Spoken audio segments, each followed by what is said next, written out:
தெரிகிறதா? இது கோதுமை பூரி, சப்பாத்தி கிடையாது, பூரி. எப்படி வருதுன்னு பாருங்க.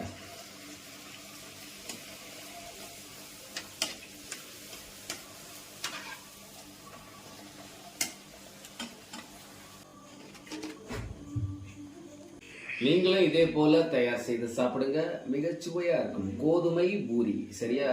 கூட கோதுமை பூரி கூட சிக்கன் குழம்பு வச்சு சாப்பிடும்போது சுவை எப்படி இருக்குன்னு நினைக்கிறீங்க? ஓஹோ அப்படி இருக்கும். எப்பவுமே நாம இன்னொருத்தங்களை எதிர்பார்த்து கொண்டு இருக்க கூடாது. நமக்கு தேவைன்னா நம்ம சுட்டு சாப்பிடணும். நம்ம பண்றது எப்பவுமே சுவையா இருக்கும்.